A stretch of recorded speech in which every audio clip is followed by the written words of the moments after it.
So how's everybody doing? First of all, awesome conference. Let's give a big round of applause for Generate, because it was fun.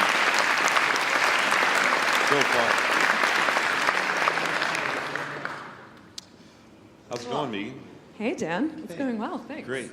So excited to be able to hang out and chat with you again. I know. It's been a while, actually. Yeah, it's been a while. For those who don't know, Dan and I actually worked together about 5 years ago in Salem.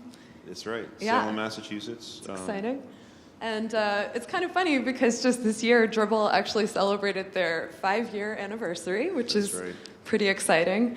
So one of the things I wanted to ask you about today, since we're getting to hang out and chat, is what was that kind of like for you when it was first getting going? Like, what made you want to make this network for designers? And from what I remember, you were just like building it in a bar, like after work sometimes, and it was like a funny side project. Yeah, it was totally a side project. And, selfishly, I think at the time I had a lot of friends at conferences that I would see, occasionally, but not really knowing what they were doing and what they were working on. This is the early days of Twitter, I suppose. So there wasn't, the means of communication were limited to like blogging and maybe the occasional Twitter, but I wanted to know like what my friends were doing and what they were working on. And and there was a few inspirations there. Cameron Mall on his blog had a thing called Screen Grab Confab, which he basically said, like, put a screenshot in the blog comment, and it has to be this size because that's the size of my column in my blog. And I got a lot of interesting peeks at people's work, and then Twitter itself was sort of an inspiration too, like just having that constraint of 140 characters, and then Dribbble having a constraint of the size of the image. It was just, it was a thing that we just wanted to build for fun. Yeah. And I think a lot of good products come out of that, right? Like something you want to build yourself first, rather than have a business plan in place. And not that doesn't fail, but yeah, but absolutely. anyway, building things something you love to do usually comes out good if you put your heart into it. So. Yeah, totally. When did you and Rich? So Rich is the kind of co-founder. I mean, I think you guys met because your kids hang out, which is so funny to me. Yeah, it's a real homey story, really, the way this happened. Yeah, so Rich is a developer. He happened to live in the same town, and sort of worked at the office that I had 2 days a week at his full-time job. And, I think the idea of Dribbble was sort of ruminating a little bit at that point. I think I had the logo done already and the T-shirt naturally. Done those come first, always. So that's actually, that's advice number one for anybody is make a T-shirt first. And then the rest will come. Yeah, exactly. Okay. If you built a T-shirt. There's no T-shirt lovers here. Who likes T-shirts? Yeah, you guys look fancy. What I'm talking about. What's going on? It's the currency of the startup world, really.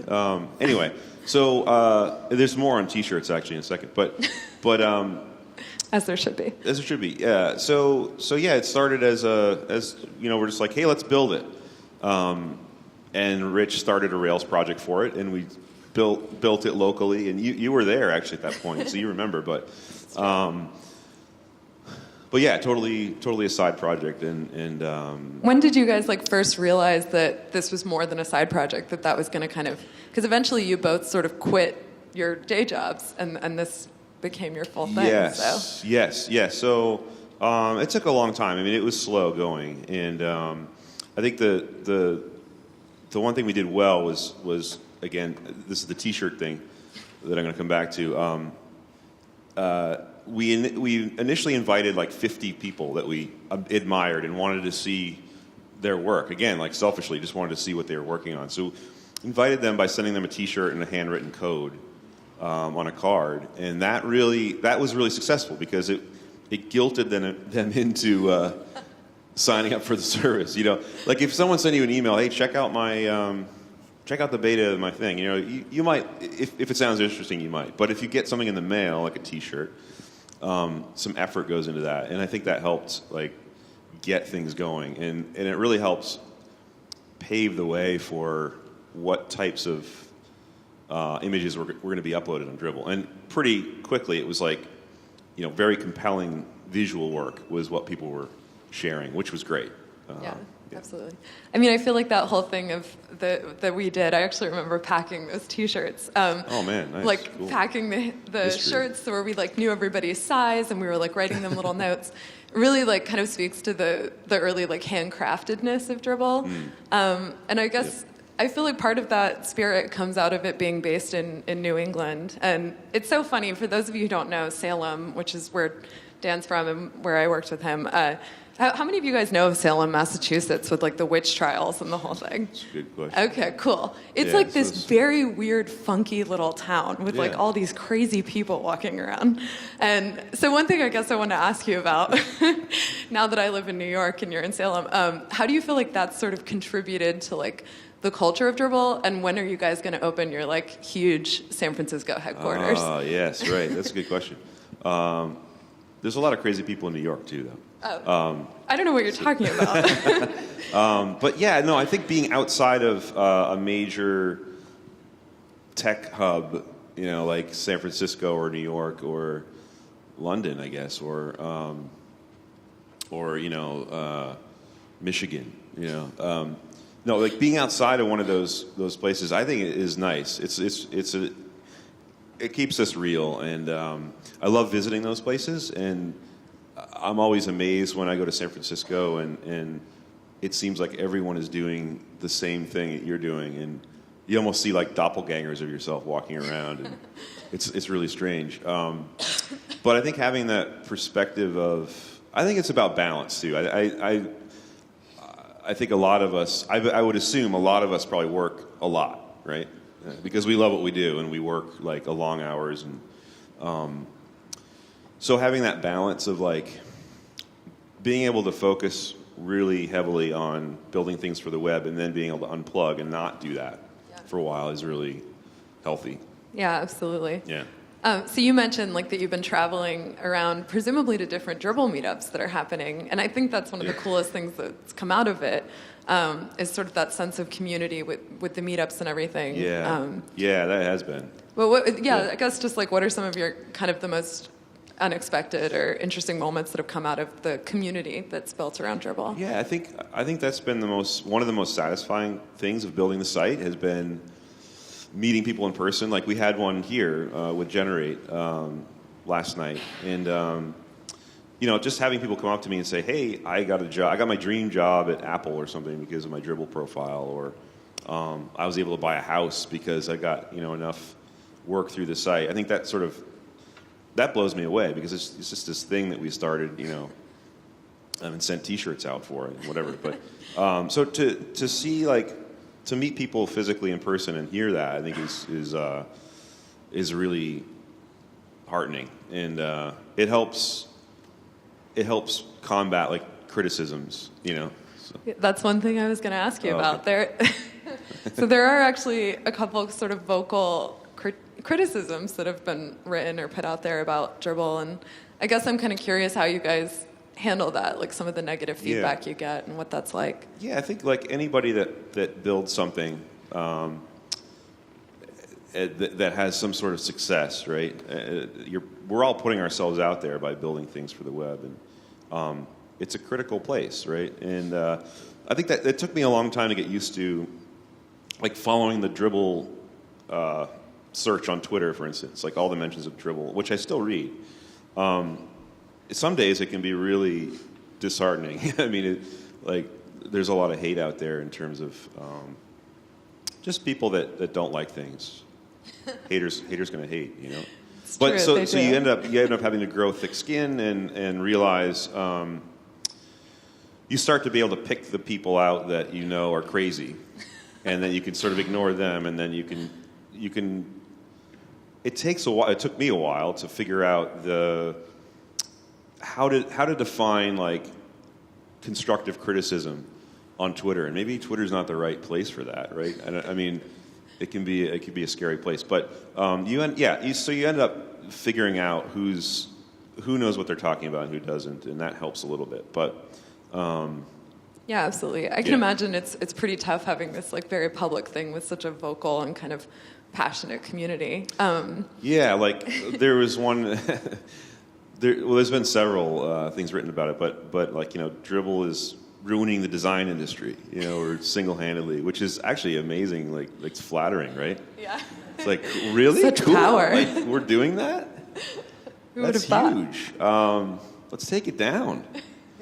But it's ridiculous, right? It's not true. And but I suppose there is something to that. Like if someone's taking the time to write an article like that must mean we're doing something right, hopefully. Yeah, absolutely. Don't give up, please. Okay. I mean, it's got to be interesting, though, making the transition from running this sort of famously simple studio, it was in the name, Simple Bits, where you were just like, I mean, not just, but you were sort of a one-man shop, and you were the designer on a project. And what has that been like, sort of making the transition from doing client work to running a startup? Yeah, I mean, that's been really interesting, a big change. Like, how many people freelance? Okay.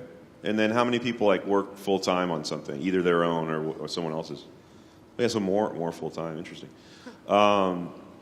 Yeah, I mean, I think that there is a big difference. I think one of the things I miss about working with clients is that chance to try to make the perfect website again. You know, I feel like we're always trying to make the perfect website every time we build something, and that's not possible, right? There is no perfect website, but we're trying to, and we'll learn things from a project.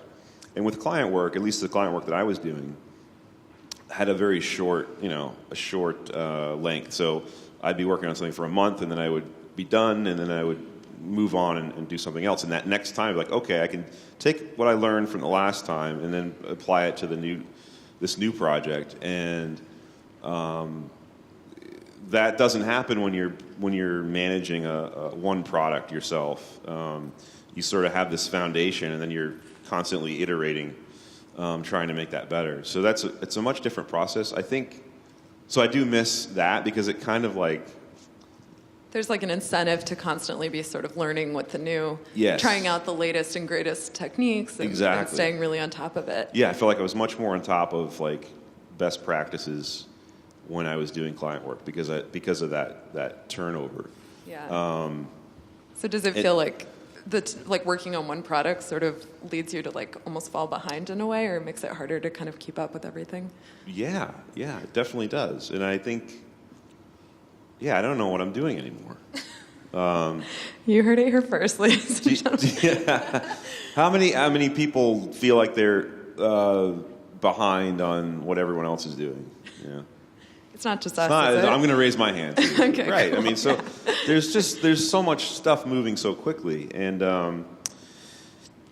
it was a lot easier to build websites, 10, 15 years ago, I think. Yeah, it had this kind of like handcrafted feel. We could all just sort of, I mean, you wrote the book, Handcrafted CSS, but it was like much more approachable in a way. Like anyone could kind of pick up those early books and just start making websites. Absolutely. And I think because the browser cycle was a lot slower, that meant that we had this like finite number of problems to solve until the next version of the browser came out. And now that's not so true. I mean, things are moving along a lot faster. And this is all good stuff, don't get me wrong. But it does make being a practitioner of building websites difficult and exciting. But that feeling of being left behind is certainly growing, Yeah, absolutely. There's more complexity to it nowadays. Yeah. For sure. Yeah. Yeah. So, to change pace a little bit, I noticed when I met you at the airport after our like crazy long flight that you had your banjo with you. Oh yeah, I did. Oh, and, right. And I was just wondering, since we're all here and hanging out. Jeremy's shaking his head. My banjo. Yeah. So I was supposed to hide it somewhere out here, and then casually. Actually, and I realize it's like stuck behind the stage right now, so Oh. I'm going to have to go get it. Wait, are you not going to play the banjo for us? No, I'm 'Cause going to. No, I mean, no, I I'm gonna basically do it. agreed to do No, this because I wanted to hear you play the banjo. So there's a okay. All right. Before I go grab it, Yeah. there's actually it's a forced metaphor, but it's a metaphor for this complexity of the web that we were just talking about, and the history of the banjo kind of goes along with that. It does. And he just wanted to bring his banjo. Well, I did, but also I don't know who manages the NetMag Twitter account. Is it Oliver? Okay, so you're to blame then. Yeah. Oliver was He made a like, bring hard the push banjo. to bring the banjo, because he's like, bring the banjo. I'm like, yeah, that's funny. And he's like, no, are you bringing the banjo? I'm like, okay, yeah, I'll bring it. Thank you, Oliver, because I'm excited So now for we have some to have this banjo awkward time. moment where I go back and get it because we didn't have time to set it up.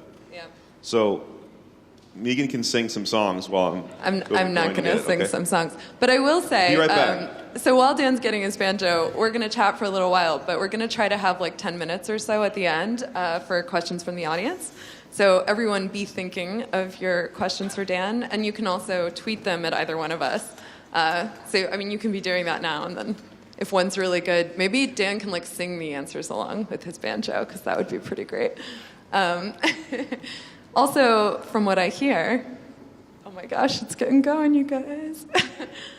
From what I hear, Dan has a couple SAS books for people who ask especially compelling questions on hand. That's a thing. Oh boy, don't fall. Okay, that would have been embarrassing. Well, it was embarrassing. There's no stair over here. Oh, God. Okay. Ladies and gentlemen, Dan Cederholm I'm back. on the banjo. So, okay. So I've been learning the banjo, right? right. And I've been a musician. How many musicians are out there? Right? I mean, and this is I think there's a big connection between musicians and the web, right? For some reason, we gravitate toward that, creative and everything. But I've been learning the banjo, and so when I was in high school, I bought a banjo, and I really wanted to learn how to play it. And I gave up because it was too hard. And it was because of the style of playing, all right? So there's a guy named Earl Scruggs. Any Earl Scruggs fans in the house? Couple, okay. Who was amazing, right? So in the history of the banjo used to be like this popular instrument. It was a people's instrument. It was very much a folk instrument, more approachable than it is today. And this guy named Earl Scruggs came along, and I'm generalizing because there's other people involved, but he started this three-finger style of playing, which has basically become like modern bluegrass. So when you think of the banjo, you probably think of his playing. And I can't do it because it's too hard, right? I can try to, you got to do this finger roll stuff, I can't do that. It sounds terrible. It's awful. So I think Earl kind of killed the banjo in a way. Like he took it away from the people and he made it like this quirky instrument that you had to be really talented to play or spend an enormous amount of time practicing to get it right. Whereas an old style of playing is called clawhammer or frailing, which is the kind that I sort of started taking lessons to do, is a lot more approachable. And so clawhammer is like you're just basically using your fingernail and your thumb, and you're doing like.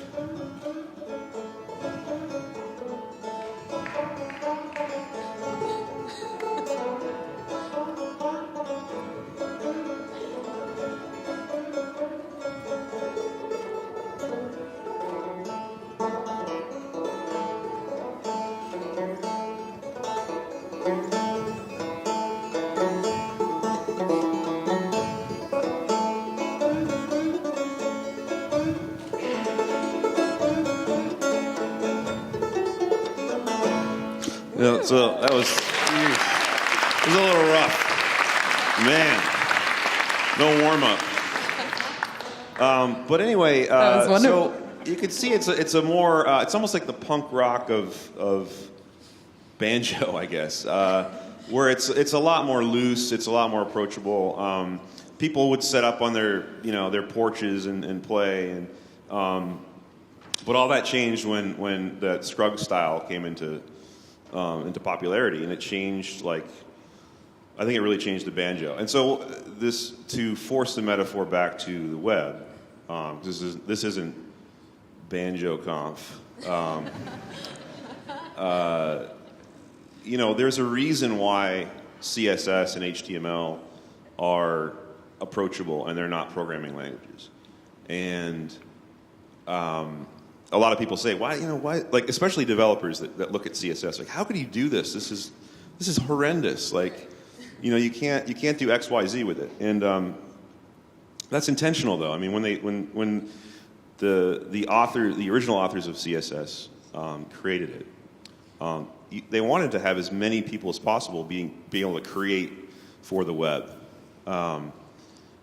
Yeah, it started out with this people's language. Very approachable. Anyone can view source and copy the source. Exactly. And start you're sharing by viewing source, sites. and you're Absolutely. And that's important. That's important. An important principle of the web, right? It's not anybody can get in there and create for it. It's not for experts. And so some people get upset, like, I want CSS to be like this full-blown programming language. And why isn't it? And that's why. It's because whoever does that is going to be the Earl Scruggs of CSS and make it too complicated and scare people away and not encourage them to get in there and do it. So I think we can complain about the lack of complexity in CSS, or HTML for that matter, but it's important to have it be approachable for everybody, because there's someone learning this stuff every day, someone new learning this stuff every day. Yeah, absolutely, and that's very much sort of in the spirit of the web, that anybody can pick it up and create content and make their own sort of experience for it. Yep. So it's funny to me that you would talk about this sort of like the new programification of like CSS and things like that, because when you first launched the Sass book, I was very surprised. I have been very resistant to learning Sass personally, and thought of it as sort of adding these layers of complexity to CSS that we didn't need. And I was like, Dan, you wrote handcrafted CSS. Like, how could you betray us in this way? Right, betrayal. But yeah, how dare you? So yeah, I'm sort of curious, I guess, like what got you interested in like looking at Sass in the first place? And yeah, well, and that's a good segue actually, because while CSS, the specification needs to remain, human readable and easy to author for anybody starting, that doesn't mean you can't add complexity in other ways. And Sass is one of those ways, I think, that helps. And I think I resisted it for a long time. And Rich at Dribble was sort of badgering me constantly to use it. Because he's a developer, and Sass is built into Rails, so there's a lot of nice hooks there to make things more efficient and to compile them and all that stuff. I was really one of the reasons I didn't want to use it is because I had this like I want to hand make all my CSS, and I want even the formatting of the file to be a certain way so that people can learn from it. If they view source, they can see, oh, okay, this is organized a certain way or formatted, and that's changing obviously with web inspectors. How many people use Web Inspector to learn about how a website was built rather than like viewing the source file? Yeah, so, right. It's way easier, right? So and it becomes like the formatting of the file becomes a lot less important now with that ability. So that's one thing that I came to the realization. Okay, I'm rejecting this for the wrong reasons, and I think I finally gave in. And once I gave in, and I realized like the cool thing about Sass, and Zoe touched on this earlier, is that you don't have to learn the entire Sass thing to start using it. You can literally change the file extension and you're using Sass, right? Yeah, absolutely. So it's funny because I talked about being so resistant to it, and I got one client project where they were like, you need to be using Sass. Our developers use Sass and you have to use it. And so I was like, fine. And I went out and got your book finally and read it in a weekend. It takes like 4 hours to read these books. It's so great, you guys. And I was like, oh, I can start using Sass in like 10 minutes because it's just changing the file. And then from there, it's like you can just use as little or much of it as you want, which is kind of amazing. Totally. That's the thing too. And I think there was a lot of there's a lot of stigma around it in terms of like, oh, I gotta know the command line, I gotta know Ruby, or I have to know all this complex stuff just to even get set up. But it's not true. And I think with using it on Dribble has been interesting because it was not written in Sass originally, and it's a large file, large CSS file. And so when we first switched to it, I mean, we literally switching the file extension, and we started using it, and then slowly over time, and even still now, like over a year or two, I'm still like folding things back and making them more efficient with Sass. But that doesn't have to happen all at once, which is the great thing about it. You could use variables and mix-ins only if you wanted to, or you could just use variables, and that still would be helpful. So there's a lot of value to checking it out. If you're like me and you're resisting it, it's not a religious experience of changing to it. So. Right. I mean, my favorite thing about it as a designer has been the flexibility of the color properties, where you can like set a variable and then within the CSS just say darken this by 5%, and I never have to like that's a beautiful reopen thing, a color picker and like spend a lot of time thinking about it. That is a wonderful. The dark and light things are amazing. Yeah. So if you're a designer who's resistant, definitely check that out. Yeah. No, and it's definitely amazing for design in terms of the variables and setting style guides. To have a palette that's consistent, changing it in one place. It's great. It's great. Cool.